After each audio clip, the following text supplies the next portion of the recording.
e vamos, então, trabalhar aí, primeiramente, a biologia, tá? Bom, então nós vamos falar de proteína, né? Nós vamos falar hoje aí de proteína. E a proteína, né, conforme a gente sabe, né,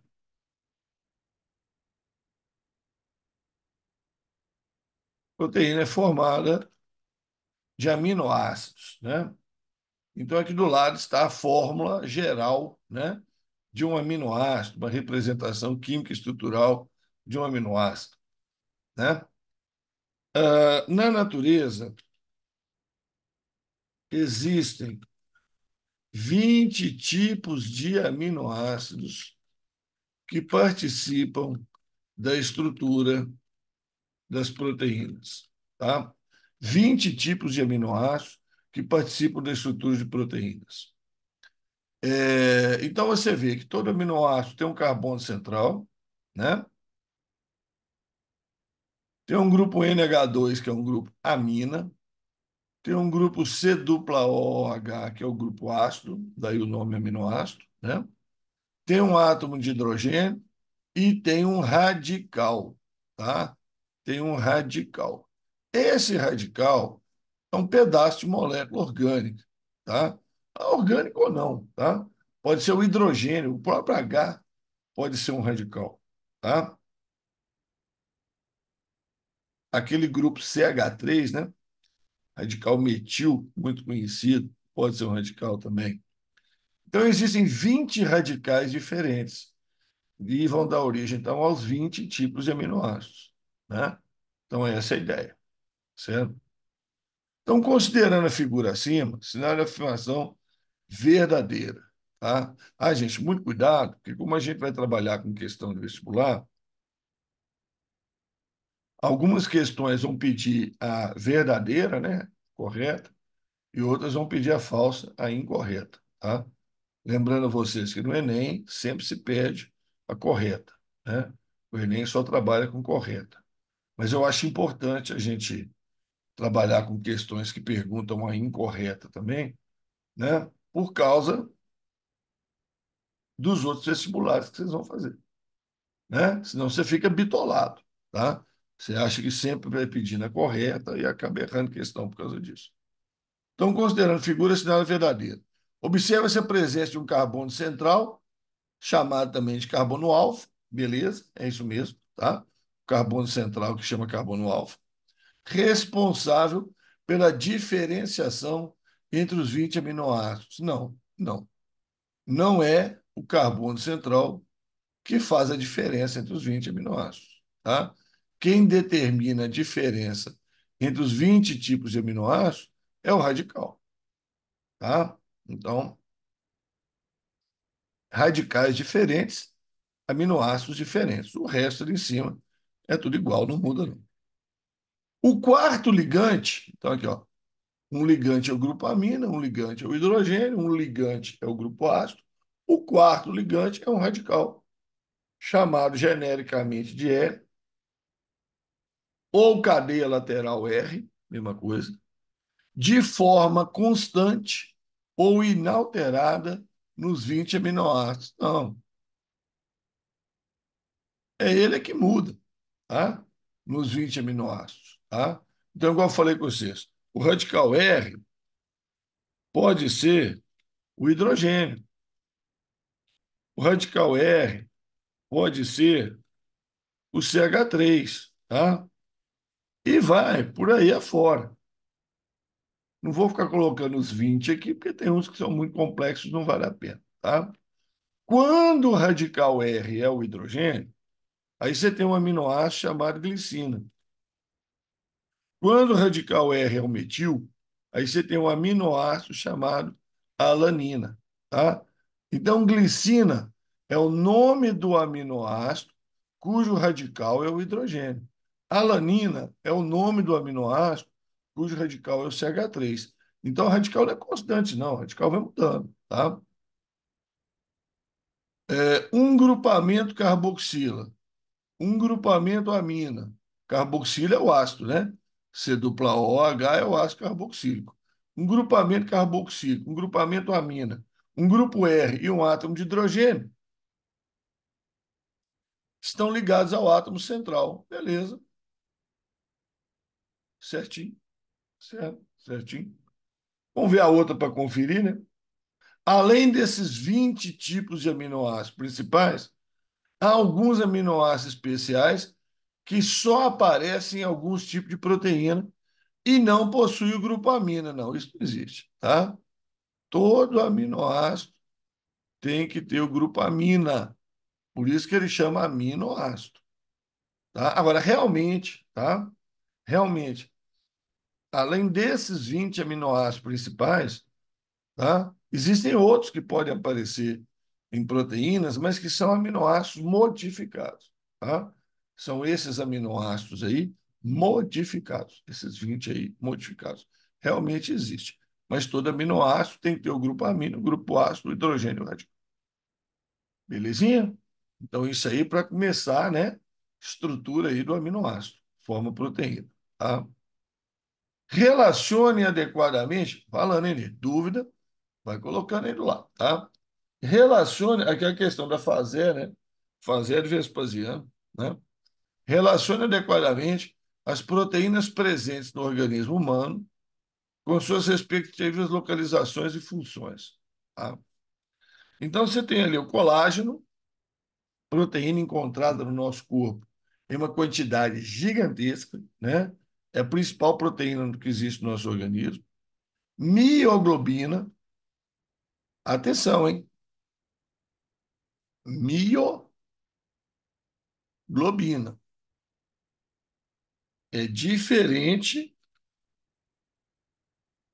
de hemoglobina. Não é a mesma coisa, não, tá? Ah, mas os dois têm globina. É, os dois têm globina, mas um é mioglobina, o outro é hemoglobina, tá? Diferente. Queratina e actina e miosina, tá? Então vamos lá, ó. Localizações e funções. Localizada nos músculos, responsável por armazenar gás e oxigênio. É a mioglobina. Então a hemoglobina está lá na hemácia. A hemoglobina está lá na hemácia. Armazena e transporta gás e oxigênio. Né? A mioglobina, mio quer dizer músculo. Tá? Mio quer dizer músculo. Mio, músculo. Tá? E a mioglobina, então, está no músculo e armazena oxigênio também. Ela é parecida com a hemoglobina? Bastante. Tanto que é vermelha também. Tá? Então, quando você corta uma carne, né? Aí o pessoal fala muito de churrasco, né?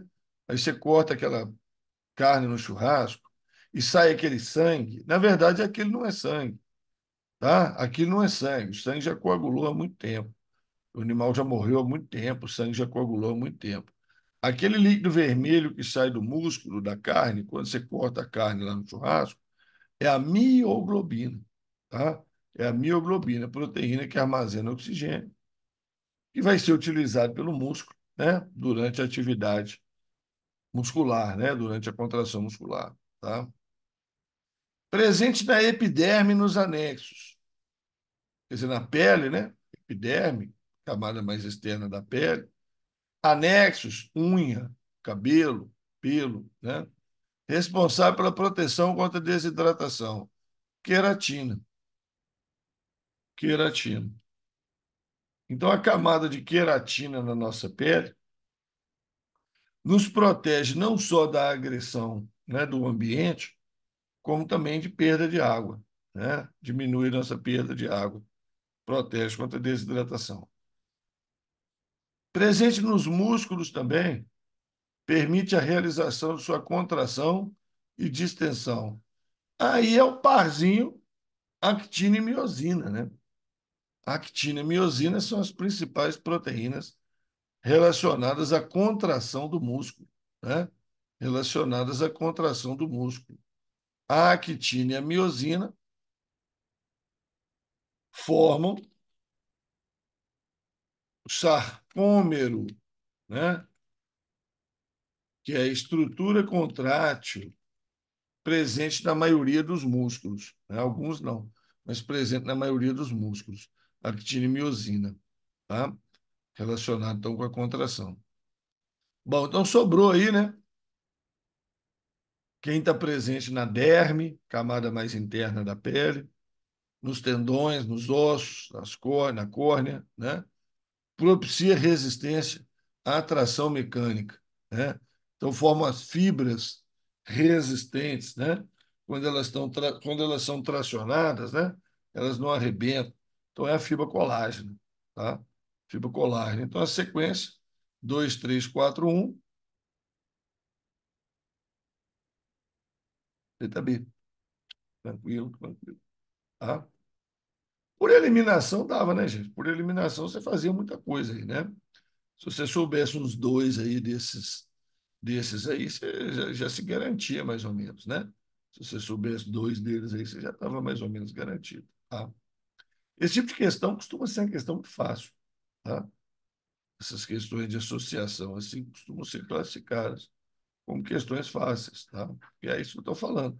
Está perguntando quatro coisas, mas se você souber dois, ou você já cai na resposta, ou pelo menos elimina bastante alternativa, né?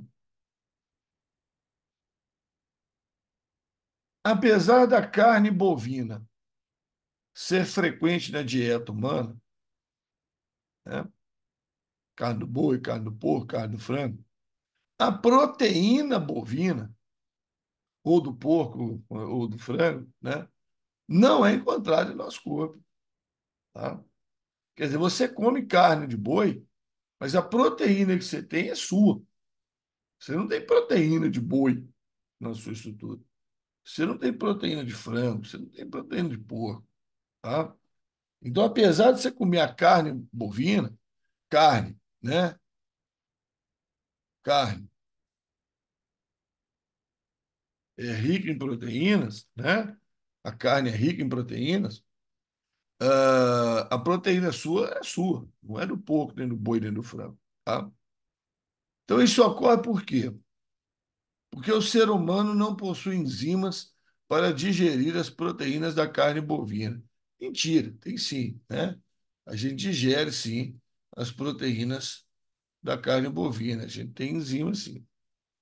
As vitaminas da carne bovina desnaturam durante o cozimento. Pô, não tem nada a ver, tá? Primeiro que proteína não é formada de vitamina, tá? E segundo que vitamina não desnatura, quem desnatura é proteína, tá? Aí eu vou falar de desnaturação depois. A proteína bovina sofre digestão e os aminoácidos liberados são usados na produção de proteínas humanas. Exatamente, tá? Exatamente. Você tem lá a proteína bovina, formada de aminoácidos, né? A proteína bovina é digerida, os aminoácidos são liberados, né? Os aminoácidos são liberados na digestão da proteína bovina, certo? E eles são usados para construir a sua proteína, né? Eles são usados para construir a sua proteína. Então, você tem lá a proteína bovina, ela é digerida, libera os aminoácidos são usados para construir as suas proteínas, né? As suas proteínas. Então, letra C está excelente, né? Mas vamos conferir tudo, tá? Os lipídios presentes na carne bovina tem nada a ver com lipídio, tá? O problema não tem nada a ver com lipídio. Lipídio é óleo, gordura, né? Tem nada a ver com isso. Impermeabilizam proteínas, impedindo a absorção. Conversa fiada. Os aminoácidos presentes na carne bovina são diferentes daqueles usados pelas células humanas. Não são, não. Não são diferentes, não. São os mesmos aminoácidos, tá? São os mesmos aminoácidos. Então, você comeu lá a carne bovina, ela é formada dos mesmos aminoácidos, porém montados numa outra sequência.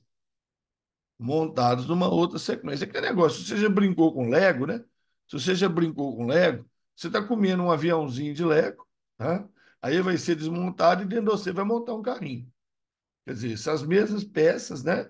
Era a proteína lá do boi, né, da carne do boi, vai ser desmontada e as mesmas peças vão ser usadas para montar a sua proteína, tá? A ideia é essa. Então, letra C, tranquilo, tá? Dúvida não, gente? Tranquilão? Prions, ou priões, tá? Ou em inglês, prions, tá? Prions. São agentes infecciosos que não possuem ácido nucleico. Opa! Agentes infecciosos que não possuem ácido nucleico, sendo constituídos exclusivamente por um único tipo de proteína, tá? O prion ou prião, né? Ele é uma proteína. Ele é uma proteína estruturalmente modificada que tem a capacidade de converter proteínas semelhantes normais em proteínas alteradas quanto à conformação tridimensional. Tais proteínas alteradas se agregam e causam danos em células nervosas. Ramon, entendi nada, tá? Então vamos aqui, ó. Vamos entender isso aqui, ó. Você tem uma célula nervosa, tá? Você tem uma célula nervosa, né?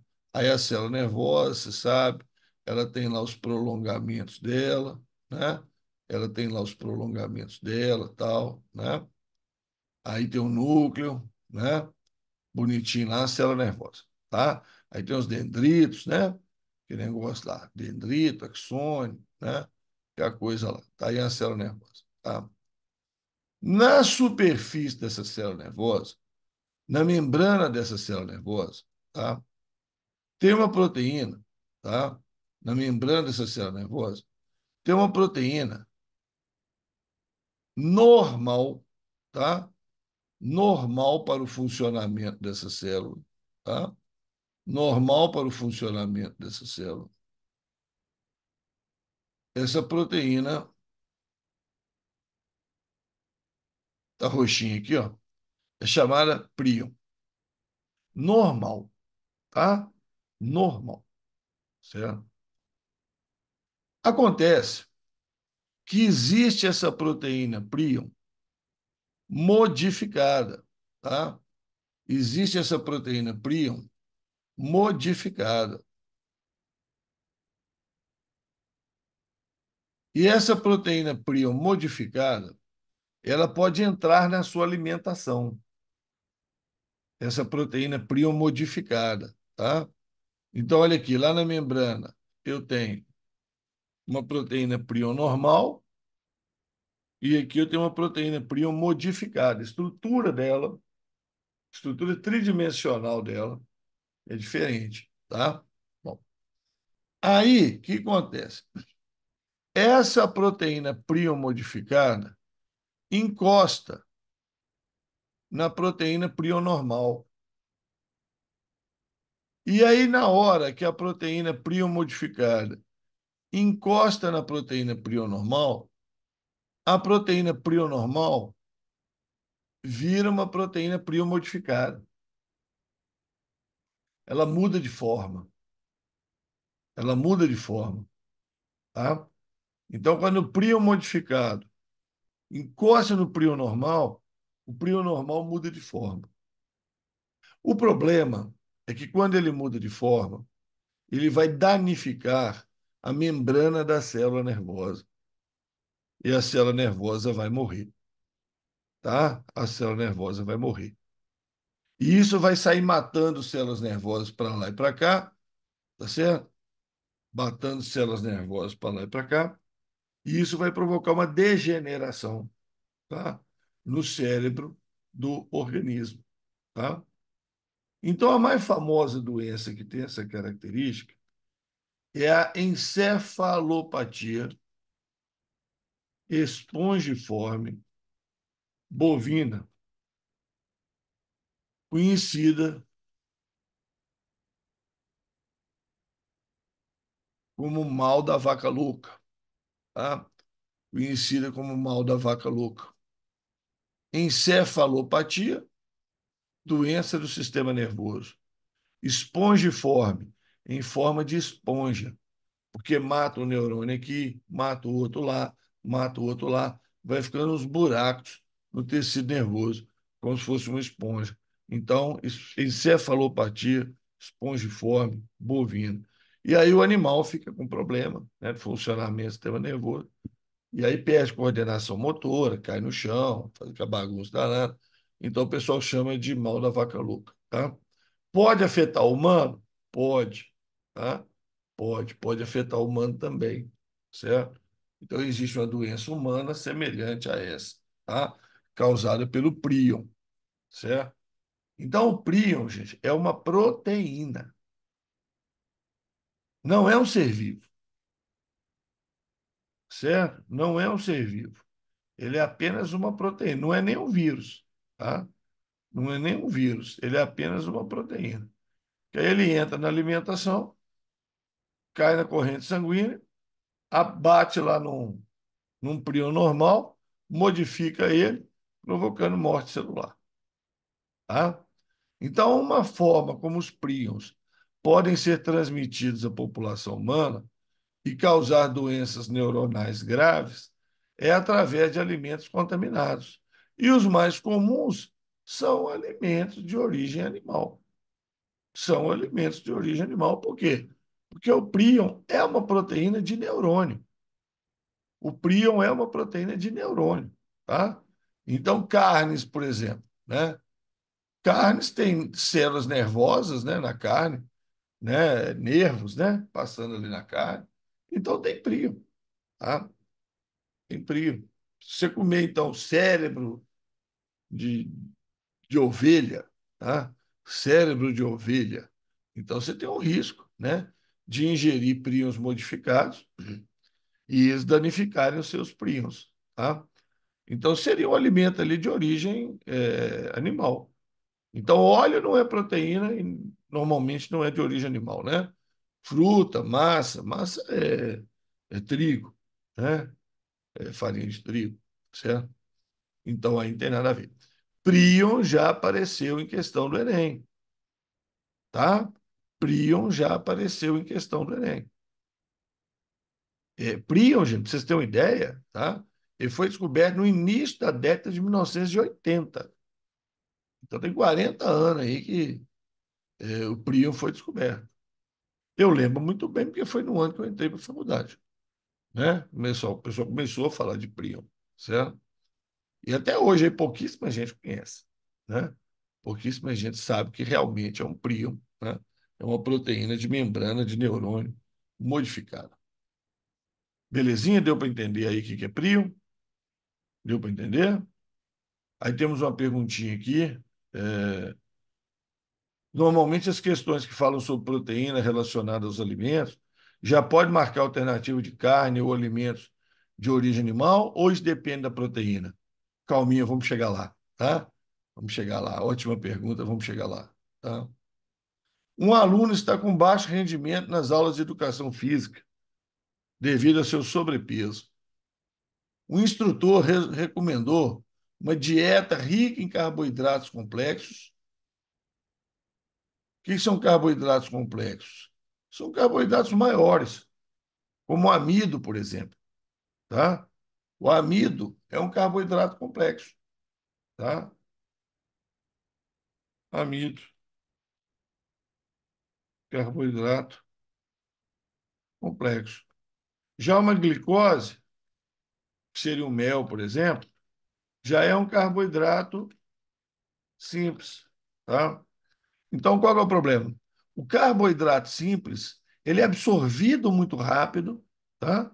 Ele é absorvido muito rápido e aí, às vezes, em quantidade excessiva, e ele vai virar gordura. Agora, o amido não. O amido demora para ser digerido, então demora para ser absorvido. Então, ele vai sendo absorvido quase que à medida que você vai necessitando. Então, ele não tem tendência a acumular no organismo, tá? O carboidrato simples tem tendência. Então, o instrutor recomendou uma dieta rica em carboidratos complexos e em proteínas magras, tá? E em proteínas magras, certo? Aqui pode ser uma carne, por exemplo, uma carne magra, né? Uma carne de frango, uma carne de peixe, ou uma carne de boi, né, que não tenha tanta gordura. Evitando a ingestão de gorduras. Evitando a ingestão de gorduras. Tá? Então, ele quer que o sujeito coma, então, carboidrato complexo, proteína magra. É aquela famosa história, a batata doce, né? Com frango, né? Famosa nessa academia aí, né? Batata doce é um carboidrato complexo, tá? E o frango é uma proteína magra, tá? Então, essa é a ideia. O sujeito perde peso e pode ganhar massa muscular, né? Evitando a ingestão de gordura, tá? Assinale a opção que contém, na ordem, os alimentos representantes das classes de nutrientes mencionadas. Atenção aqui, hein? Atenção aqui. Olha a pergunta. Olha a pergunta. Assinale a opção que contém, na ordem, os alimentos representantes das classes de nutrientes mencionadas. Ele não está perguntando qual alimento que o aluno vai comer, não. Ele não está perguntando qual alimento o aluno vai comer, não. Tá? Ele não está perguntando qual vai ser a dieta do aluno, não. Não é isso que ele está perguntando. Ele está perguntando alimentos que são carboidratos complexos, que são proteínas magras e que são gorduras, tá? Então você vai encontrar isso aí, já vou direto na resposta, tá? Na letra B. Na letra B. Pão integral, né? O pão integral, então, além, né, daquele amido comum da farinha de trigo, etc., tem outros grãos, né? Tem outros grãos ali, outras formas do amido ali dentro, de mais difícil de gestão. Então, libera o carboidrato mais lentamente. Um bife, se não for um bife gorduroso, né, é uma proteína magra. E a manteiga é gordura. E a manteiga é gordura, tá? Então, é o que ele pediu lá, um carboidrato complexo tem no pão. Uma proteína magra tem no bife. E a gordura tem na manteiga, tá?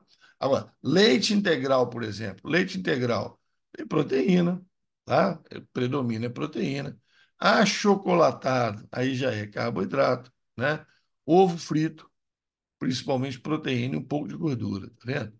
Macarrão. Ah, macarrão é um carboidrato complexo. Beleza. Mas o bacon não é proteína magra, tá? E o queijo não é gordura, queijo é proteína. Queijo é proteína. Iogurte desnatado não é carboidrato complexo. Sorvete, sorvete é praticamente açúcar, né? Não é proteína magra. Castanha, aí tem óleos, não sei o quê, né? Alguns semelhantes em gordura. Linguiça, bom, linguiça é carne, carne é proteína. E às vezes com gordura, né? Arroz é carboidrato, tá? Feijão, predominantemente carboidrato, apesar de ter um pouco de proteína também. Então, a melhor opção é a letra B, né? Que te dá o pão, né? Carboidrato, a proteína, né? No bife e a gordura na manteiga. Então, cuidado com a pergunta, tá? A pergunta não, o cara não quer saber qual é a dieta que o aluno vai seguir, né? Ele perguntou foi as três classes de nutrientes, tá? Em ordem. Na década de 1940, na região centro-oeste, essa questão é do Enem, 2014, na região centro-oeste, produtores rurais, cujos bois, porcos, aves e cabras estavam morrendo por uma peste desconhecida, fizeram uma promessa que consistiu em não comer carne e derivados até que a peste fosse debelada. Tá?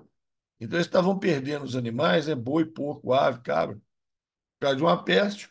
Aí fizeram a promessa lá, então nós vamos ficar um tempo aí sem comer carne, para ver se a peste passa. Né? Promessa, esse negócio é meio, um negócio meio sem lógica, né? Mas promessa é promessa. Criança do indivíduo, vamos lá, né? Assim, durante 3 meses, arroz, feijão, verdura e legume, arroz, feijão, verdura e legume, formaram o prato principal desses produtores. Então, você está vendo, né? Não tem carne nem tem ovo, né? Não tem carne nem tem ovo. Eles tiraram proteína, né? De origem animal, certo?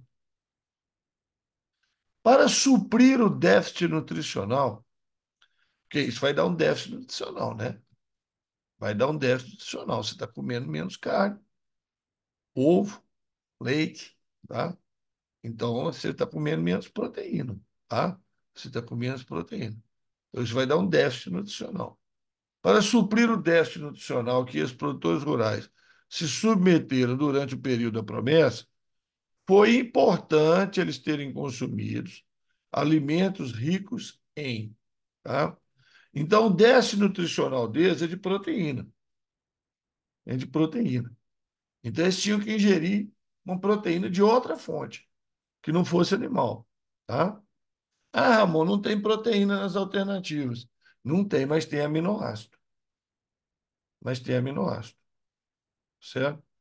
Então, ele precisa ingerir aminoácido. Qual aminoácido? Aí vem o aminoácido natural, aminoácido essencial.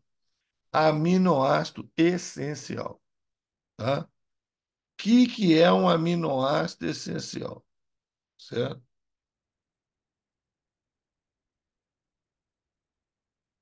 Um aminoácido essencial é um aminoácido que não é produzido pelo nosso organismo. Porque alguns aminoácidos são produzidos pelo nosso organismo. Aí são chamados de aminoácidos não essenciais. Então, alanina, arginina, asparagina e tal, são aminoácidos não essenciais. Eles são produzidos pelo nosso organismo. Então, a gente não precisa deles na alimentação. Tá? Eles vêm na alimentação, vêm, mas a gente não precisa deles, tá? Porque a gente é capaz de produzi-los no nosso organismo. Agora, o aminoácido essencial, triptofano, valina, fenilalanina, treonina, lisina, leucina, leucina, metionina e histidina, esses aminoácidos aí, nós não somos capazes de produzir. Então, eles têm que vir na alimentação. Então, eles têm que colocar na alimentação deles algum alimento que tenha esses aminoácidos essenciais. Por exemplo, feijão. Por exemplo, feijão. O feijão não é uma maravilha em termos de proteína, mas é um dos alimentos que mais tem proteína, tá? Alimentos de origem vegetal. Feijão, soja, tá? Leguminosas, ervilha, lentilha, leguminosas de uma maneira geral, tá? Tem um teor de proteína ali em torno de 30%. Soja chega até 35%, tá? Enquanto que o arroz, por exemplo, tem 7 a 10%, tá? Carne tem 60, 70% de proteína, tá? Mas então, ele vai ter que ter esses alimentos ricos em proteína, no caso aí, alimentos de origem vegetal, né? Ricos em proteína, certo? Para fornecer os aminoácidos essenciais para ele produzir as proteínas que ele necessita, né? Então, se eu estou comendo pouca carne, é aquela história, né? Volta lá naquela questão. Se eu estou comendo pouca carne, estou tendo poucos aminoácidos, como é que eu vou construir minhas proteínas, né? Então é aquela história. Uma parte das proteínas, uma parte dos aminoácidos, você produz. São os não essenciais. Os essenciais têm que vir de fora, tá? Então, a questão 2014 abordando esse termo, aminoácido essencial, tá? Aproveitando para falar para vocês o seguinte, que vitaminas, tá? Também são essenciais. Vitaminas também são essenciais. Por quê? Porque elas não são produzidas pelo nosso organismo, né? Elas não são produzidas pelo nosso organismo. Elas têm que vir de fora, tá? Elas têm que vir de fora, então elas são essenciais também, tá? E um detalhe, tá? E um detalhe. Certa vitamina, tá? Que é essencial para você, né? Que é essencial para você, certo? Que você precisa dela porque você não é capaz de produzir, pode não ser essencial para outra espécie, para outra espécie, tá? Pode não ser essencial para outra espécie. Então, vamos imaginar aí, um exemplo, tá? Vitamina C. A gente precisa de vitamina C. A gente não é capaz de produzi-la. Então, ela é essencial, ela tem que estar presente na nossa alimentação. Mas um outro animal, tá? Um outro animal, não outro animal qualquer aí, tá? Às vezes não precisa de vitamina C, porque ele é capaz de produzir a vitamina C. Então, para ele, ela não é uma vitamina, ela não é essencial, tá? Ela não é essencial. Beleza? Bom, chegamos nas enzimas, então, né? As enzimas biocatalisadores de indução de reações químicas reconhecem seus substratos através de quê? Poxa, então é aquele negócio, né? Que você está cansado de ouvir falar aí do modelo chave fechadura, né? Modelo chave fechadura. Então, uma enzima, ela tem uma forma, uma estrutura que ela encaixa nas moléculas, que ela vai promover a reação dessas moléculas, né? Que vai promover a reação dessas moléculas, certo? Então, ela encaixa ali no substrato, tá? Formando o complexo enzima-substrato, aí vai ocorrer reação química. Então, enzimas induzem, né, reações químicas, elas reconhecem seu substrato, porque elas se encaixam nesse substrato, porque elas têm dobramentos, tá? Estrutura tridimensional, tá? Que encaixa no substrato. Então, elas reconhecem o substrato, não é por causa da temperatura no meio, não é por causa da energia de ativação, que é aquela energia necessária para a reação química acontecer, nem é por causa de concentração de sais minerais, né? Ela reconhece o substrato, nem reversibilidade de reação. Ela reconhece o substrato por causa de sua forma tridimensional, né? Por causa de sua forma tridimensional. Então, essa região da enzima que é complementar, né, que encaixa no substrato, chamado sítio ativo. Se eu danificar essa região, se eu danificar o sítio ativo, a enzima não funciona, né? A enzima não funciona. Então imagine que uma enzima tem um defeito aqui, ó, tá? A enzima tem um defeito aqui, ó. Pode ser que ela funcione legal, pode ser, tá? O defeito está longe lá do sítio ativo, pode ser que ela funcione, tá? Agora a enzima tem um defeito aqui, ó, tá?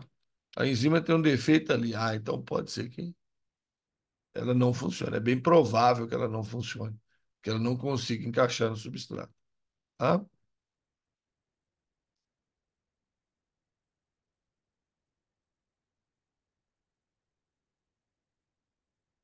As enzimas cardíacas, enzimas necessárias para o funcionamento do coração, né? Produzem substâncias importantes, né? Para o funcionamento ali do coração, certo? Essas enzimas cardíacas são enzimas que só existem ali no coração, tá? Só existem ali no coração, assim como as enzimas digestivas, né? Tem local certo.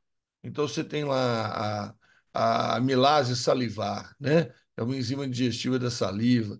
Você tem a pepsina, é uma enzima digestiva do estômago, né? Então essas enzimas cardíacas são específicas do coração. Então são chamadas também de marcadores de necrose miocárdica. O que é necrose? Necrose é quando a célula morre e entra num processo, né, de degradação. Ela morre e entra num processo de degradação. Então, quando as células cardíacas morrem, elas liberam essas enzimas cardíacas, essas enzimas que estavam dentro da célula. Perceberam? Então, a enzima fica dentro da célula cardíaca. A célula cardíaca morre, libera essas enzimas. Então, se eu faço um exame de sangue no sujeito e acho essas enzimas no sangue, elas não deviam estar no sangue. Elas deviam estar dentro da célula cardíaca. Então, se elas estão no sangue, é porque ocorreu uma necrose de célula cardíaca. Tem célula cardíaca morrendo, tem célula cardíaca arrebentando, né? e essas enzimas estão escapando. Então, elas são marcadores. Elas indicam para você, ó, tá morrendo célula cardíaca, tá? Sinalizam, então, a morte de células do músculo cardíaco, miocárdio, e sua elevação é o elemento indispensável para o diagnóstico definitivo do infarto, tá? Infarto do miocárdio, né? Infarto agudo do miocárdio, tá? Conhecido popularmente como ataque cardíaco, tá? Então a pessoa passou mal, né? A pessoa passou mal, tá com a dor no peito, aquele negócio todo. Aí foi lá, né? Na UPA, no hospital, no pronto atendimento, seja lá onde foi, né? Então os caras têm que saber, pô, esse cara teve um ataque cardíaco, esse cara teve um problema, teve um infarto, teve alguma coisa nesse sentido, né? Então você vai colher o sangue do sujeito e vai pesquisar a presença desses marcadores. Se tiver esses marcadores, sim, aí ele teve um problema, né? Ele teve um problema no músculo cardíaco, tá? Então, sobre essas enzimas, bom, então aqui é o seguinte, a questão falou sobre as enzimas do coração, certo? Falou sobre as enzimas do coração. Informações interessantes, né? Mas a questão em si não tem nada a ver com isso. A questão em si é uma questão comum sobre enzima, né? Sobre enzima. Aí, sobre enzimas depreende-se que não sofrem desnaturação com elevação de temperatura. Vocês estão cansados de saber que enzimas sofrem desnaturação com elevação de temperatura. O que é desnaturação? A desnaturação é quando ela muda de forma, né? Ela altera aí o sítio ativo, não encaixa mais no substrato. Aí ela não funciona mais. Então, desnaturação é um dos negócios mais manjados da biologia, né? Se não for o mais, né? São inespecíficas, não. Elas são específicas. Cada enzima age num substrato no qual ela se encaixa. Tem sua ação potencializada em meio muito ácido? Não, aí depende, tá? Tem enzima que funciona em meio ácido, tem enzima que funciona em meio básico, tem enzima que funciona em meio neutro, tá? Atua em qualquer valor de pH? Não, não é qualquer valor. Ah, mas você acabou de falar que elas funcionam em meio ácido, meio básico, meio neutro. Mas é uma por uma. Então, tem uma enzima que funciona bem em meio ácido, enzima do estômago, por exemplo. Tem outra que funciona bem em meio básico, enzima do intestino, por exemplo. Tem outra que funciona bem em meio neutro, enzima da saliva, por exemplo. Cada uma tem o seu pH ideal, tá? Então, elas não atuam em qualquer valor de pH, não. Cada uma tem seu pH ideal, sua temperatura ideal, funcionamento, tá? São específicas para um determinado substrato. São. A letra B e a letra E são conflitantes. A resposta era uma das duas, né? Lógica, lógica. Elas são conflitantes. Uma fala que a enzima é inespecífica para o substrato. A outra fala que a enzima é específica para o substrato. Ué. Ou é um, é outro. Não pode as duas estar certas, não pode as duas estar erradas. Certo? Então, obviamente, a resposta ou era B ou era E. Tá? Agora, o que eu falei com vocês? O enunciado, tá? Nem precisava dele aqui. Podia ter falado sobre as enzimas depreentes aqui. Pronto. Não precisava desse enunciado, não. Aí o cara que está elaborar lá a prova do Enem, aí o cara que vai elaborar a prova do Enem faz assim, oh, tá, gostei desse enunciado. Vou usar esse enunciado, tá? Para fazer uma questão do Enem. Aí eu vou perguntar sobre essas enzimas, né? Sobre essas enzimas, certo? Posso perguntar sobre a célula cardíaca, posso perguntar alguma coisa ali específica. Ah, elas vêm do ventrículo esquerdo, tarará, certo? Ah, o infarto é o entupimento da coronária, sei lá. Então ele pode pegar esse trecho aí, esse enunciado, e fazer outra questão. Se inspirar nessa questão. Beleza? A maioria das reações metabólicas de um organismo somente ocorre se houver presença de enzimas. Excelente. A maioria das reações só ocorre se houver presença de enzima. Tá? Sobre as enzimas, assinale afirmativo abaixo. Tá? Mesma coisa dessa questão aqui. A ação enzimática sob influência de fatores, sofre influência de fatores como temperatura e potencial de hidrogênio. Potencial de hidrogênio, Ramon? Já ouvi falar desse trem, não? Já ouviu falar assim. Potencial de hidrogênio é pH. Potencial de hidrogênio é pH. A ação da enzima sofre influência de temperatura e do pH. Variações nesses fatores alteram a funcionalidade da enzima. Correto.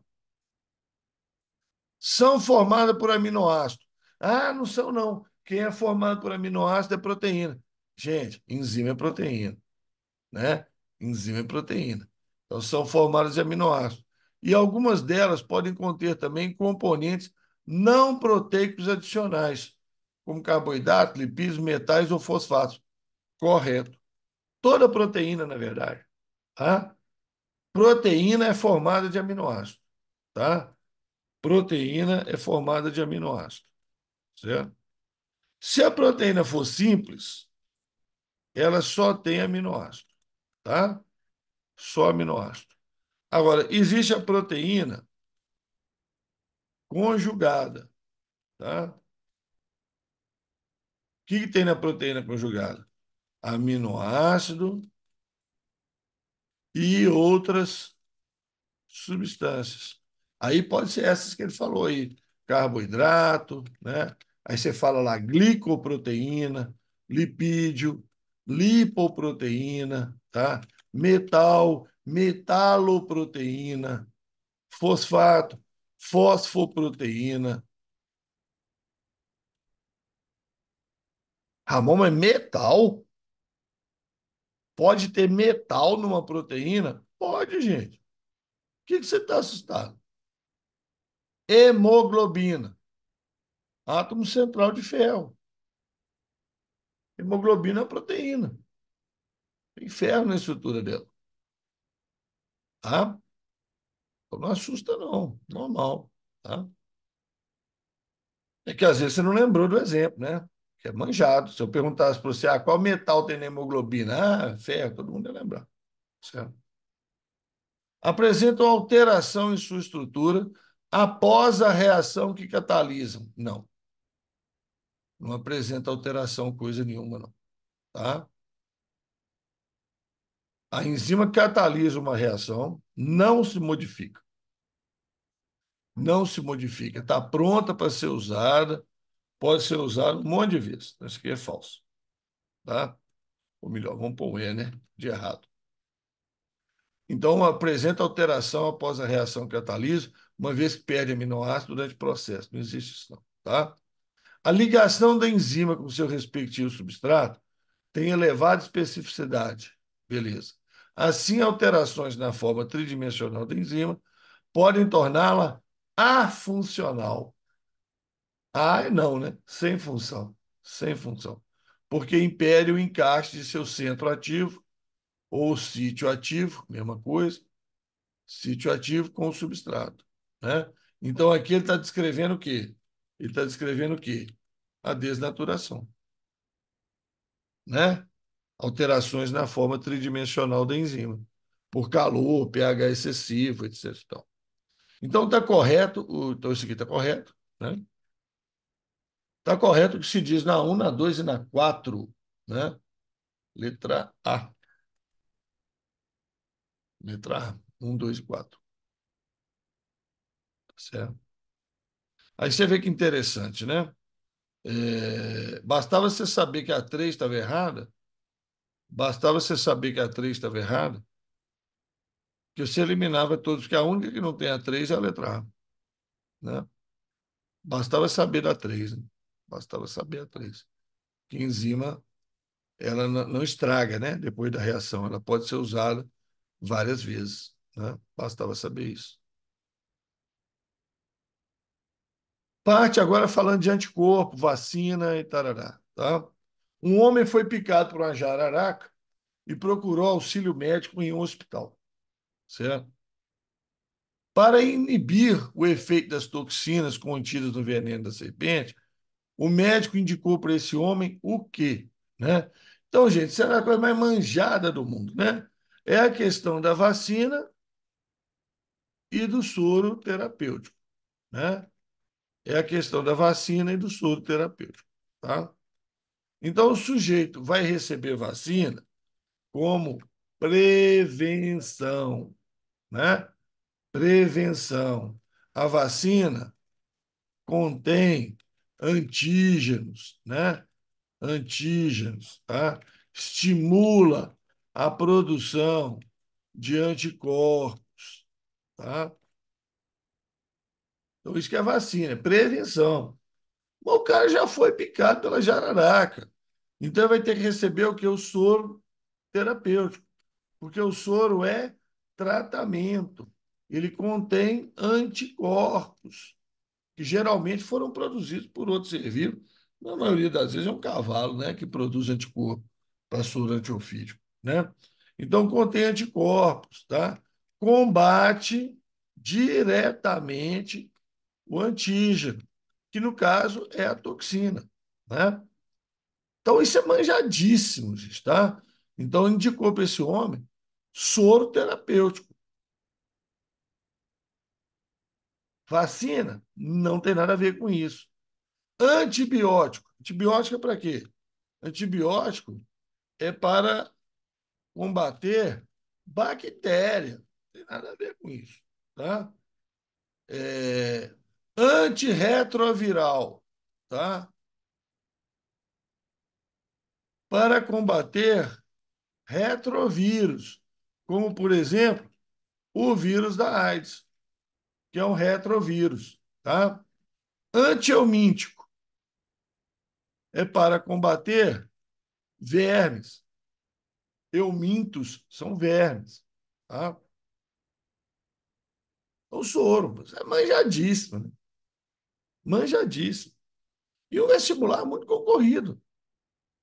Faculdade de Ciências Médicas da Santa Casa de São Paulo. Um vestibular extremamente concorrido. Questão tranquila dessas aí. Oba, vou fazer vestibular lá. Pô, aí é que é negócio, né? A questão é fácil. Se a prova tiver muitas questões fáceis, para passar no vestibular desse, praticamente tem que fechar a prova, né?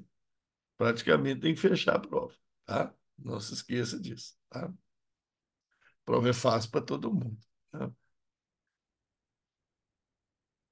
Os sintomas mais sérios da gripe A, aquela nova gripe, tá?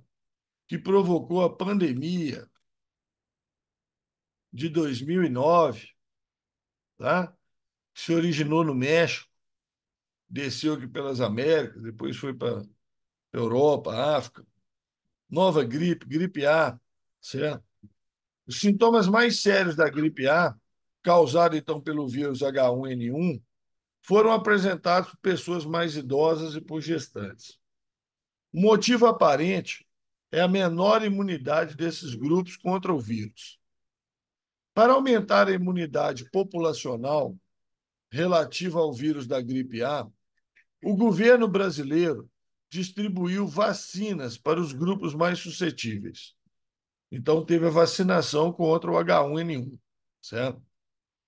A vacina contra o H1N1, assim como qualquer outra vacina contra agentes causadores de doença infecto-contagiosa, aumenta a imunidade das pessoas. Por quê? Aumenta a imunidade das pessoas por quê? Ah, porque a vacina possui anticorpos. Não. Quem tem anticorpo é soro. Vacina tem antígeno.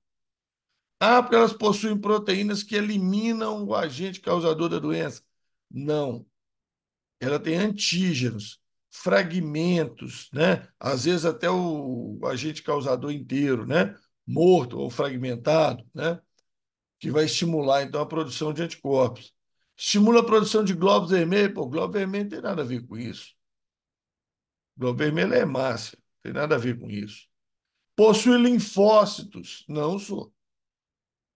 Linfócito B e T são nossas principais células da defesa imunológica. Os linfócitos B e T, eles não estão presentes dentro de vacina, não. Eles morreriam lá no meio. Não tem como sobreviver dentro da vacina. Não tem célula viva dentro de vacina, não. Tá? Então, não possui linfócito que neutraliza agente causador de doença, não tem nada disso, não. Estimula a produção de anticorpos contra o agente causador da doença. Beleza. É isso que uma vacina faz. Estimula a produção de anticorpos contra o agente causador da doença. Porém, tem uma outra alternativa aqui que seria melhor ainda, tá? Que seria melhor ainda. E estimula a formação de células de memória imunológica, tá? O que são essas células de memória imunológica? São as células que futuramente irão reconhecer, irão reconhecer o antígeno, tá?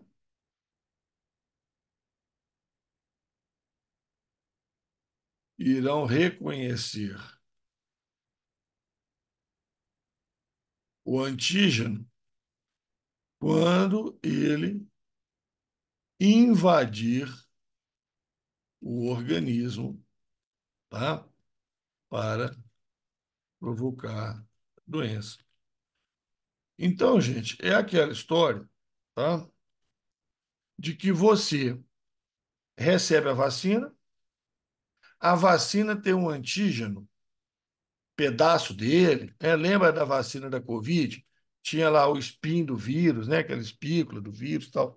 Você recebe aquele antígeno para estimular a formação das famosas células de memória. Vai produzir anticorpo? Vai, claro, vai produzir anticorpo. Mas a vacina vai funcionar mesmo? Ó, semanas depois, meses depois, nem o anticorpo você não tem mais, você já gastou os anticorpos. Tá? O anticorpo não dura para sempre, não, tá? Então, o importante é você ter a célula de memória. Então, a vacinação, ela tem o objetivo de formar células de memória. Que no futuro, daí um mês, um ano, 2 anos, 10 anos, o agente causador entrar no organismo para provocar a doença, vai reconhecer como estranho, vai produzir anticorpo muito rápido e vai detonar com ele, certo? E aí você não vai pegar a doença. Aí você não vai pegar a doença. Essa é a verdadeira função da vacina.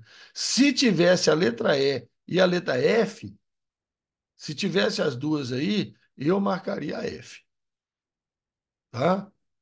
Porque as pessoas acham que é o seguinte: você toma a vacina, produz anticorpo e fica protegido. Não, esse anticorpo não vai durar muito tempo.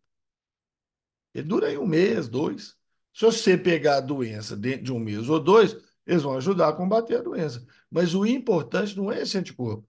O importante é a célula memória, tá? É você adquirir a capacidade de produzir anticorpo. Aí que é a vantagem da vacina. Muito bem, então biologia paramos por aí, tá? Vamos para a química. Alguma dúvida aí na biologia? Ah, tem a dúvida aqui que ficou da pergunta aqui, né? As questões falam sobre proteína relacionada a alimento. Já pode marcar alternativa de carne ou alimento de origem animal? Não, tá? Não. Porque, por exemplo, a questão pode estar falando aí de proteína, né? Mas a questão pode estar falando de proteína para uma pessoa, por exemplo, que é vegana, tá? Uma pessoa que é vegetariana, né? Então, qual que seria uma opção alimentar, né, de alimento que possui maior quantidade de proteína para uma pessoa que é vegana, para uma pessoa que é vegetariana, né?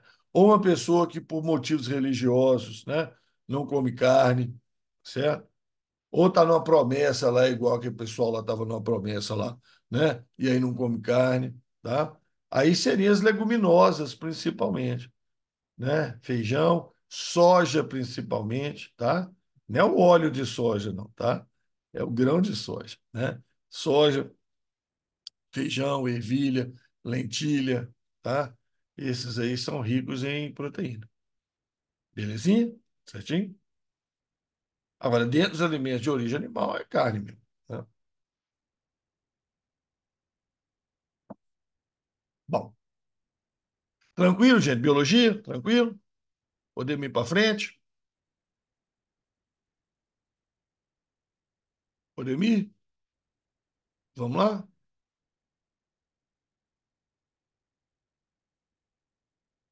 Beleza? Então vamos. Química. Correlacione a coluna da direita com a coluna da esquerda. Tá? Elemento químico. Elemento químico. Certo? Que aí você vai lá na tabela periódica lá, né? E o elemento está lá, tá? Sódio. Sódio é um elemento químico, tá? O gás oxigênio é um elemento químico também, certo? É um elemento químico também, certo?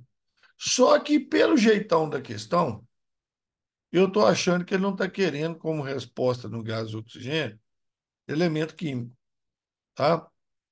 Porque o sódio, quando a gente fala sódio, a gente fala o Na.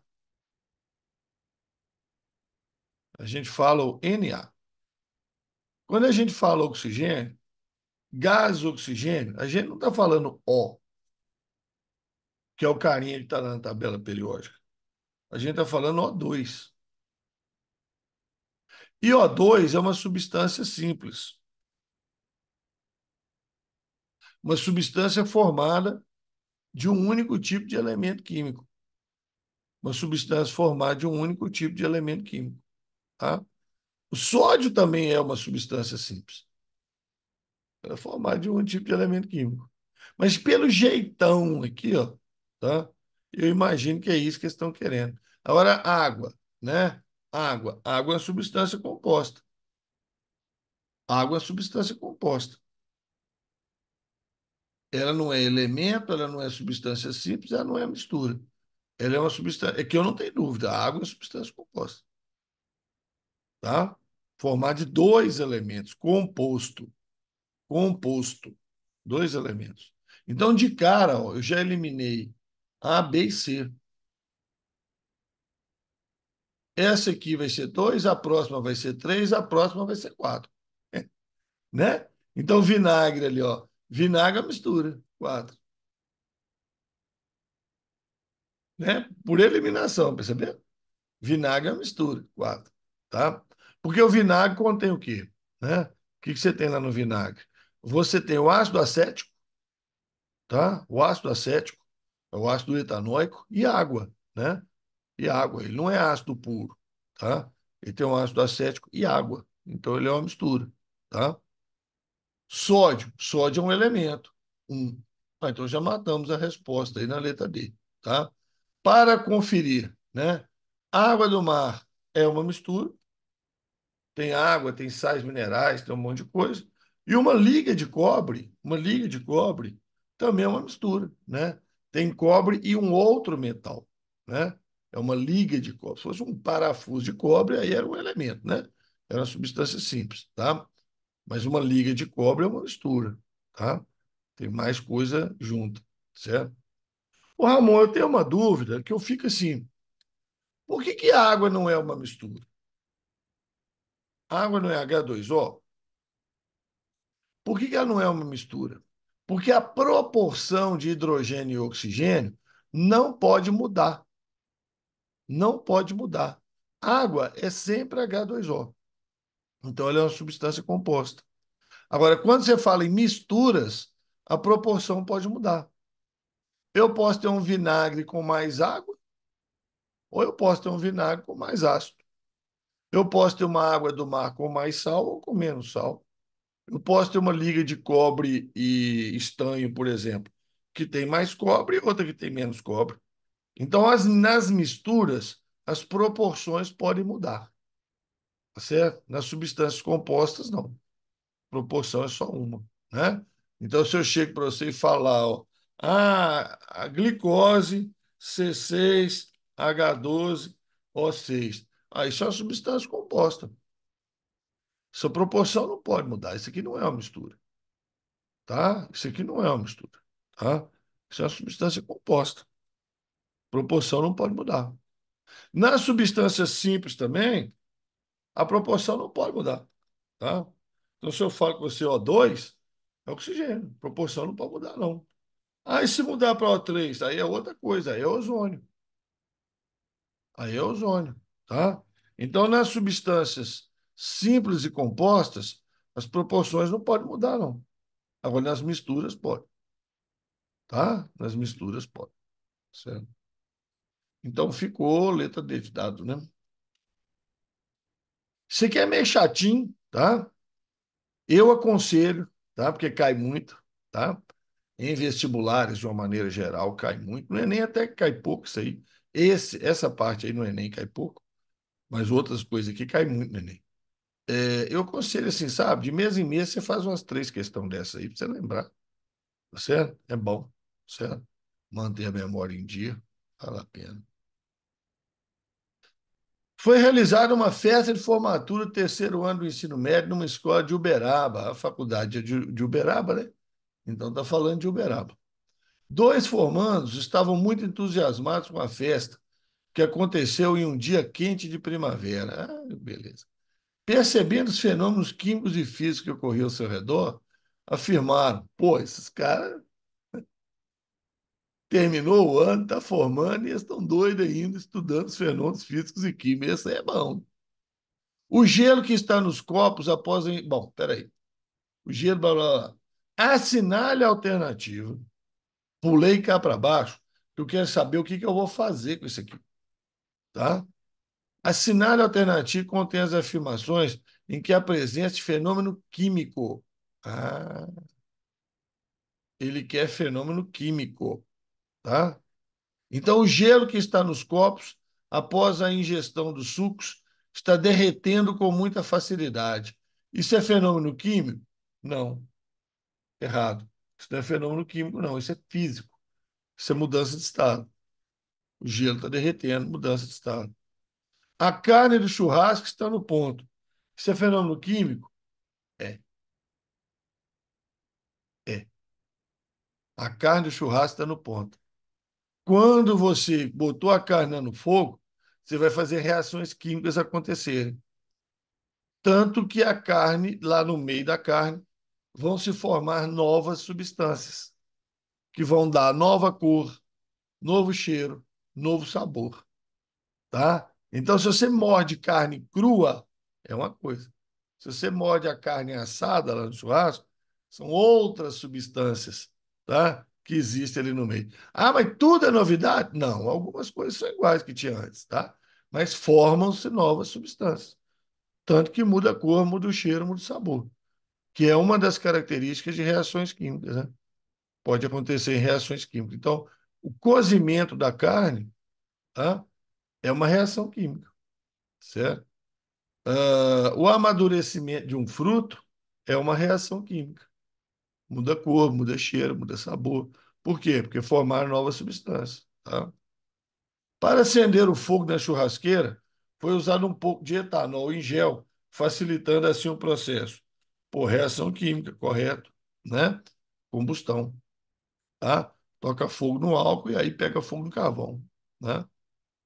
A água da piscina não estava quente, porém visivelmente evaporava com facilidade devido à alta temperatura do ambiente. Reação química? Não. Fenômeno físico, mudança de estado. Certinho? Mudança de estado. Belezinha? Beleza pura? Tranquilo? Né? Então, só a 2 e a 3 estão corretas. Letra E. Então, reação química, você tem formação de novas substâncias, né? Reação química, você tem formação de novas substâncias, tá? Muito cuidado, você vê a um e a 4 são mudanças de estado. O aluno tende a cair nessas pegadinhas, certo? Aquele negócio assim, É, eu estava lá mexendo com esmalte, né?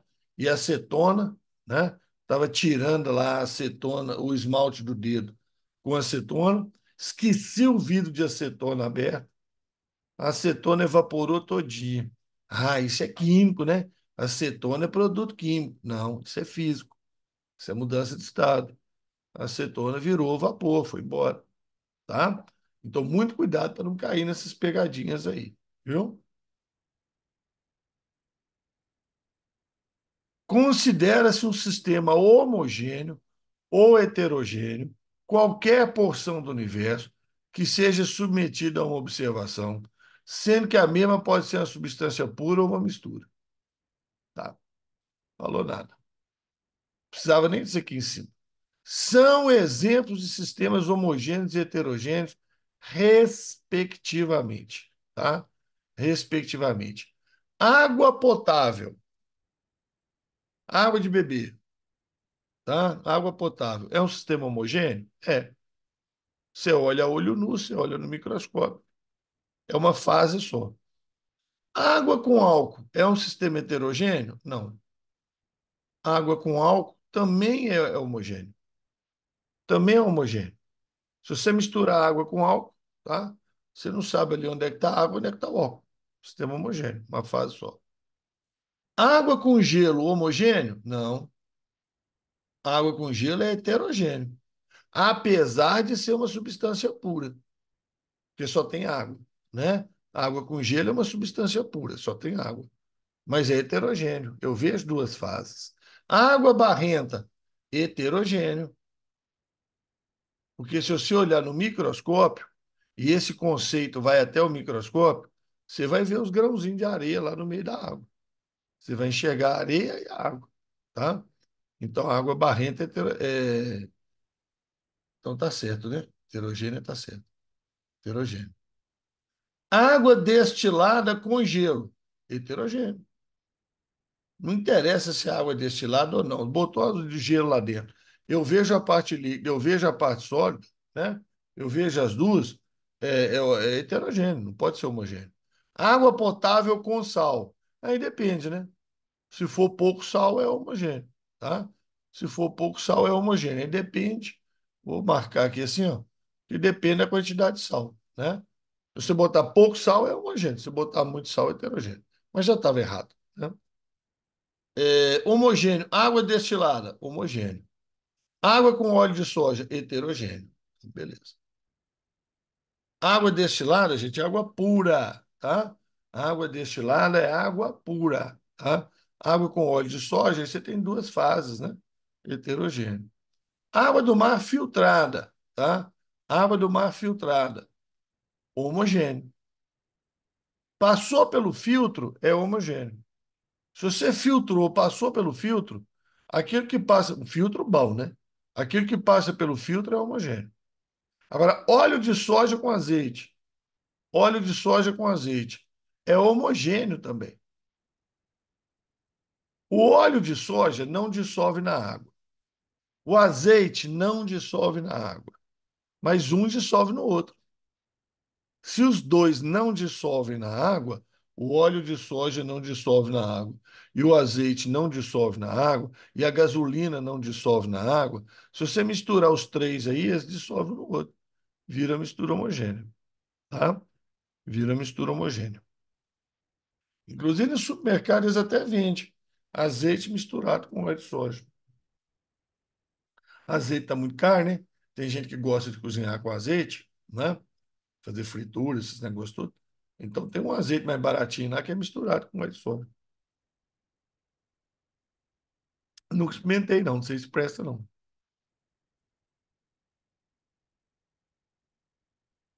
Essa questão é da UFMG, é uma questão antiga da UFMG, tá? Claro. Tempão que não tem prova da UFMG, né? Foram substituídas pelo Enem, mas é uma questão muito boa. A UFMG tinha umas questões espetaculares. Essa questão é muito boa. Algumas propriedades físicas são características do conjunto das moléculas de uma substância. do conjunto das moléculas de uma substância. Conjunto, tá? Enquanto outras são atributos intrínsecos próprios de moléculas individuais. Traduzindo para vocês, né? Algumas propriedades físicas dependem do conjunto das moléculas, tá? Conjunto das moléculas. E outras propriedades físicas dependem da molécula individual. Assim, é correto afirmar que uma propriedade intrínseca, ou seja, que depende da molécula de água individualmente, é qual? Certo? Então, olha que interessante aqui, ó. Densidade, né? Densidade. O que é densidade? Densidade é a massa dividida pelo volume. Densidade da água. Densidade da água. Eu preciso de uma massa de água, tá? Eu preciso de uma massa de água e um determinado volume. Pego a massa e divido pelo volume e acho densidade. Aí eu te pergunto, é possível fazer a densidade de uma molécula sozinha? De uma molécula sozinha? Não tem jeito, tá? Não tem jeito. Porque a densidade depende também da distância entre as moléculas, né? A densidade não depende só da molécula, depende também da distância entre as moléculas. Então tem que ter mais de uma, tá? Certo? Pressão de vapor, tendência de passar para o estado gasoso, tá? Pressão de vapor, resumidamente, tá? É uma tendência do líquido passar para o estado gasoso, tá? Ó, passar do estado líquido para o estado gasoso envolve a organização das moléculas. Não é uma molécula sozinha, não é uma molécula sozinha, né? Você passar do estado líquido para o gasoso, tem que aumentar a distância entre as moléculas. Temperatura de ebulição. Passar para o estado gasoso, tem que aumentar a distância entre as moléculas. Temperatura de fusão, calor latente de fusão, tanto faz. Mudança de estado, altera a distância entre as moléculas. Então, tudo aqui na letra A, na letra C, na letra D e na letra E depende de moléculas, no plural. Não tem temperatura de ebulição de uma molécula sozinha. Como é que uma molécula sozinha vai entrar em ebulição? Me conta. Como é que a molécula sozinha vai entrar em ebulição? Tá? Como é que você vai medir o volume e a massa de uma molécula sozinha? Certo? Então, tudo ali depende, né, de várias moléculas. Agora, polaridade. Polaridade, não, né? Aí, polaridade é aquele negócio. Eu tenho lá o átomo de oxigênio, aí eu tenho o átomo de oxigênio ligado em átomo de hidrogênio, né? Aí eu tenho o átomo de oxigênio ligado em átomo de hidrogênio. Aí eu tenho aquela conversinha. Lembra? Vocês lembram disso, né? Que o oxigênio é mais eletronegativo, puxa os elétrons para ele. O oxigênio é mais eletronegativo, puxa os elétrons para ele. E isso determina que a molécula vai ser polar, ou seja, vai ter muitos elétrons em volta do oxigênio, polo negativo, e vai faltar elétrons em volta do hidrogênio, polo positivo. Então, a polaridade depende só da molécula, das ligações do ângulo de ligação. Não depende de moléculas vizinhas, não depende de outras, tá? Não depende de outras. Então, polaridade é uma propriedade intrínseca. É uma propriedade intrínseca da molécula de água. Agora, as outras dependem do conjunto das moléculas. Perceberam? Perceberam? Uma boa questão, né? Por isso que você pega a tabela periódica, aí você pega aqueles elementos mais novos que o pessoal descobriu, né? Elemento número 118, tá? Aí, a primeira vez que ele aparece na tabela lá, ele aparece sem massa. Sem massa, certo? Tá lá, sem massa. Por quê? Porque descobriram um átomo só. Esse átomo durou um bilionésimo de segundo, transformou em outra coisa, Não deu tempo nem de você determinar a massa dele, né? Não deu tempo nem de você determinar a massa dele, tá? Então, essas coisas aí dependem, né? Para você saber a massa. Ah, qual que é a temperatura de ebulição do elemento 118? Cara, os caras produziram um átomo. Como é que você vai saber a temperatura de ebulição? Você precisaria de vários, tá? Então, não se sabe, né? Alguns fenômenos observados no cotidiano, Enem. Enem gosta, viu? Introdução ao estudo da química, adoro. Alguns fenômenos observados no cotidiano estão relacionados com as mudanças ocorridas no estado físico da matéria. Por exemplo, no sistema constituído por água num recipiente de barro. Epa, aí é para nós, né? Essa questão é para nós aqui em Minas, né? Famoso fio de barro, lá da fazenda lá, certo? Famoso fio de barro. Então você tem um filtro, né? Parede dele é de barro, certo? É barro cozido, né, gente? Não é barro soltando lama, não, né? E a água está lá dentro. E a água mantém-se fresca lá dentro, mesmo em dias quentes. A água lá fica mais fresca. Por quê? Né? Qual que é a explicação para isso? É que nas proximidades da superfície do recipiente, o que que acontece? Né? O que que acontece? Eu vou direto na resposta, tá? Porque isso aqui é meio óbvio, tá? Isso aqui é meio óbvio. Você tem lá o filtro de barro, tá? Você tem o filtro de barro. Então, na parede do filtro de barro, a água atravessa a parede do filtro de barro, tá? A água, um pouquinho, tá, gente? Uma miséria. Uma pequena quantidade de água consegue atravessar a parede do filtro e deixar a parede externa úmida. Aí essa água que está aqui fora, ela evapora. Essa água evapora. Então a água atravessa a parede, tá? Mas é muito pouco, não vai esvaziar o filtro por causa disso, não, tá? É um tiquinho só, mas a água consegue atravessar a parede com muita dificuldade. Na hora que ela chega aqui fora, ela evapora. Na hora que ela evapora, ela está mudando do estado líquido para o estado gasoso. E para mudar do estado líquido para o estado gasoso, ela precisa de energia. Então ela tira energia da água. Ela tira energia da água.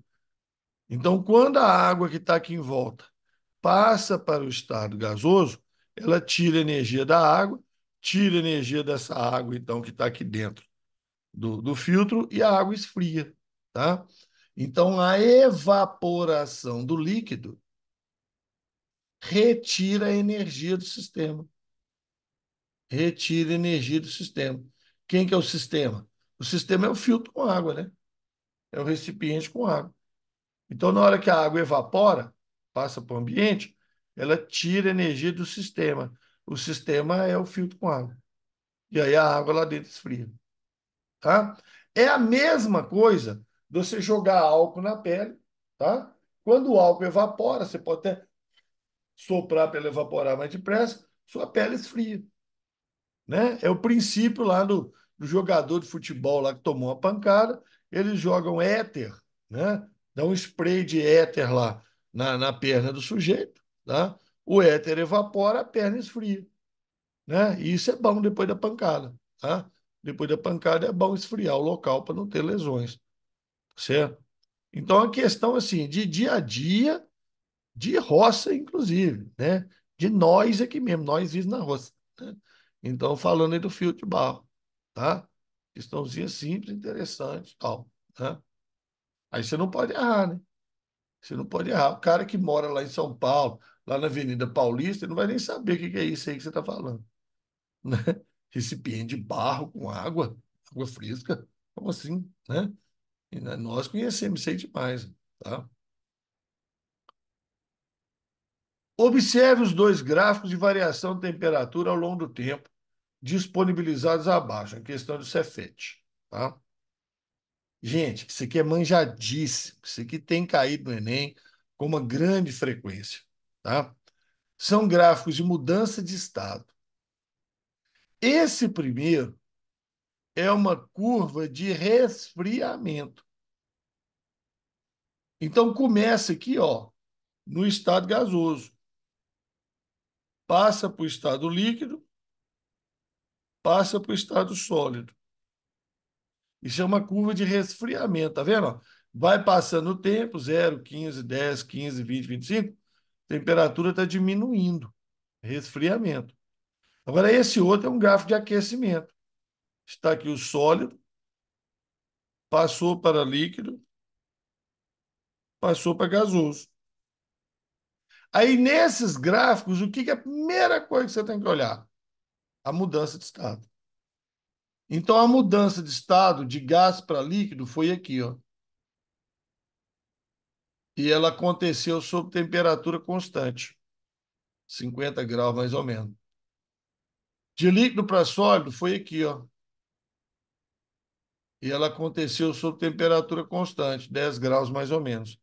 Então, se fundiu e ebuliu, né, ou o contrário, né, condensou e solidificou em temperatura constante, isso aqui é uma substância pura, tá? Isso aqui é uma substância pura. Agora, olha esse outro, ó. Ebuliu em temperatura constante, mas fundiu em temperatura variável, está subindo, tá vendo? Então, essa variação aqui, ó, indica que isso é uma mistura. Indica que isso é uma mistura. Nas misturas, ou variam os dois, ou varia um só.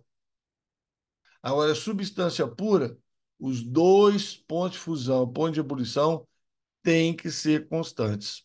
Então, um dos gráficos corresponde ao perfil de uma substância pura. Ah, já sei, é esse aqui. E o outro ao perfil de uma mistura. Ah, já sei, é esse aqui. Certo? O período de tempo que a substância pura permanece líquida, o período de tempo que a substância pura permanece totalmente líquida. Totalmente líquida. Substância pura, é essa aqui, ó. Ela vai permanecer totalmente líquida nessa descida aqui, ó. Nessa descida aqui, ó. Que vai dos 10 aos 15 segundos. Então, 5 segundos. 5 segundos. Nesse período aí de 5 segundos, ela permanece totalmente líquida, tá? Então, daqui para cá, né? Intervalo em que ela é líquida, 5 segundos, tá? A temperatura de ebulição da mistura. Temperatura de ebulição da mistura. Olha lá, ó. Mudando de líquido para gasoso, 100. São, respectivamente, 5 segundos, 100 graus. 5 segundos, 100 graus. Letra B. Letra B. Beleza. Letra B. Certíssimo? Tranquilo? Então, cuidado com esse conceito, tá, gente? Isso aí, ó, direto. Nas últimas provas do Enem caiu quase igual isso aqui, tá? Numa das últimas provas do Enem. Contaram uma história triste lá, tal, mas basicamente era isso aqui. Eu tinha lá uma substância pura, que eu sabia que ela era pura, por quê? Ponto de fusão e ponto de ebulição constante. Temperatura de fusão e de ebulição constante. Bom, alguns trabalhos científicos correlacionam as mudanças nas concentrações dos sais dissolvidos na água do mar com as mudanças climáticas. Está aí, ó, assunto que chove em prova do Enem, né? Biologia, química, física, geografia, né? Eles adoram falar de mudança climática. Se bobear, redação, hein? Se bobear, redação, tá? Então, alguns trabalhos científicos mostram que as mudanças nas concentrações dos sais dissolvidos na água do mar com mudança climática.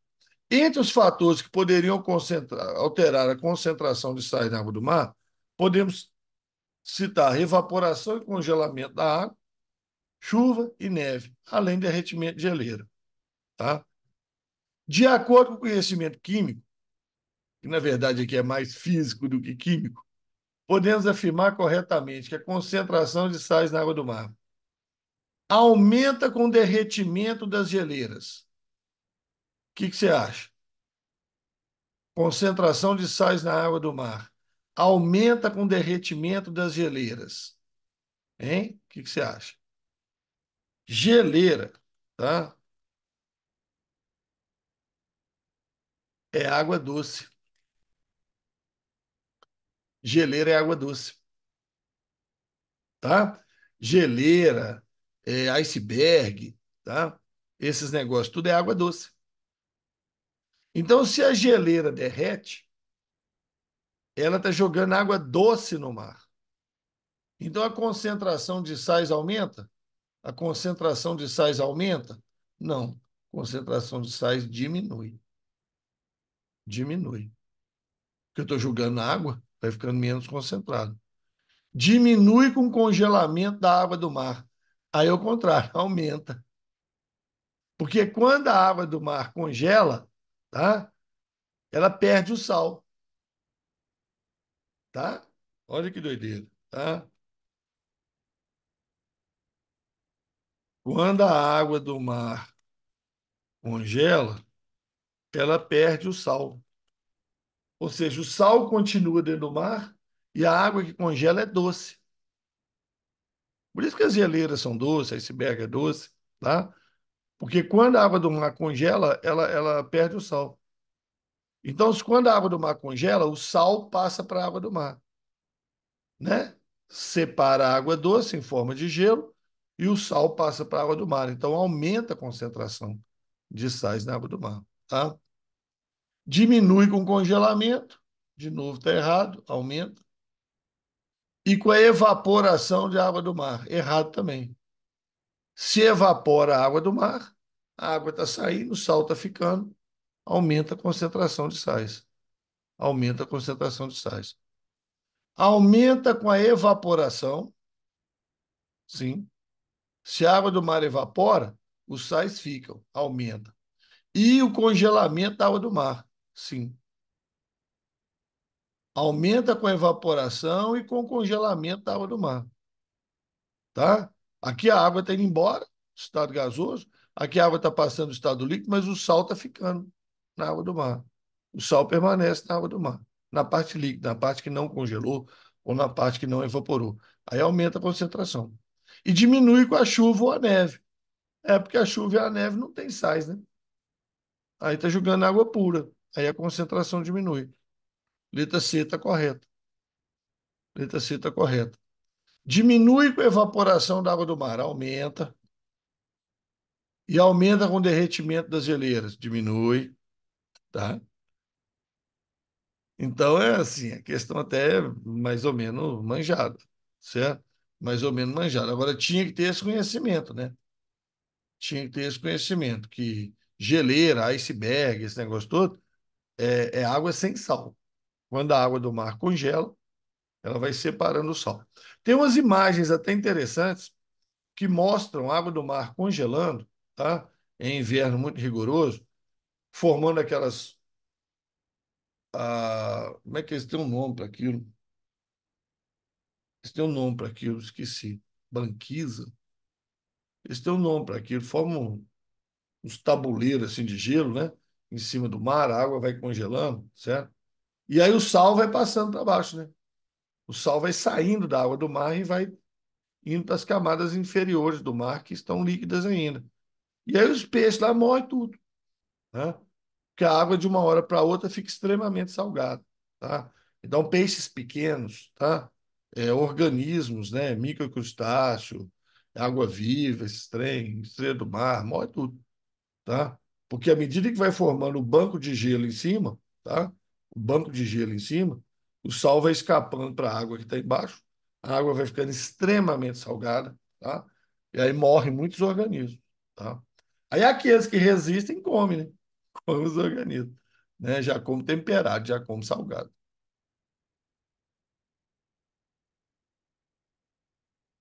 Nós estamos aí de horário, estamos na hora já, né? Só terminar essa aqui, as outras três que vão sobrar são sobre separação de misturas. A gente deixa para a próxima aula, tá? As outras três aí a gente deixa para a próxima aula, separação de mistura. Uma garrafa de refrigerante fechada, submetida a um resfriamento rápido, garrafa de refrigerante fechada, tá? Submetida a um resfriamento rápido, mantida por longo tempo em repouso no freezer. Uma garrafa de refrigerante, deve ser uma garrafa de vidro, imagino, tá? Fechada no freezer. Pode explodir, provocando extravasamento do seu conteúdo, tá? Considere as afirmativas abaixo sobre esse fenômeno. Qual das afirmações pode ocorrer durante o processo de extravasamento, tá? O gás carbônico contido no refrigerante transforma-se em gelo seco, que então sublima, rompendo o recipiente. Não. Temperatura de freezer não é suficiente para gás carbônico virar gelo seco, tá? O gás carbônico virar gelo seco, eu preciso de uma temperatura muito mais baixa. Tem nada a ver com isso aí, é muito mais simples. Os sais contidos no refrigerante, quando em temperaturas muito baixas, formam sistemas altamente higroscópicos. O que é um sistema higroscópico? É um sistema que atrai água, tá? Por exemplo, sal de cozinha, sal de cozinha dentro do saleiro, tá? Sal de cozinha dentro do saleiro. Ele atrai água. Ele atrai água, tá? Ó,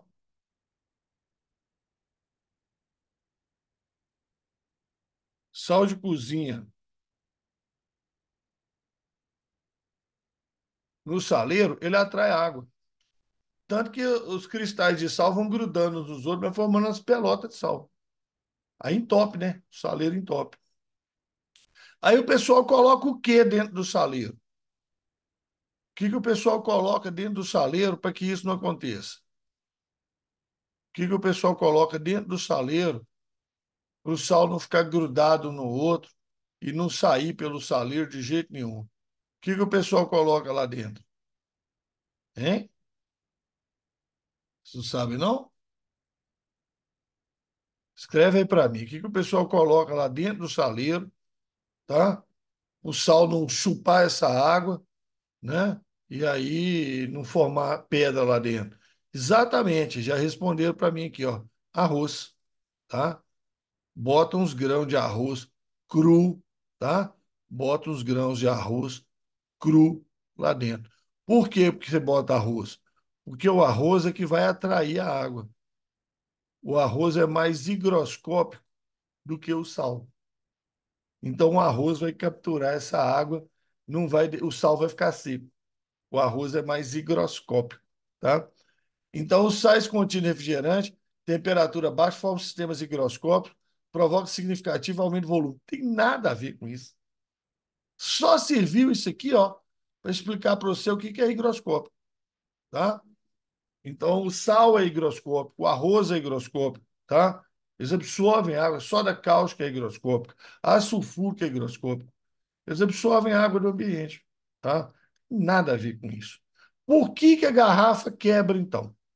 Porque quando a água solidifica, ela muda a organização das suas moléculas, forma uma estrutura cristalina que ocupa um volume maior do que a água líquida. Tá? Ou seja, quando a água congela, ela expande.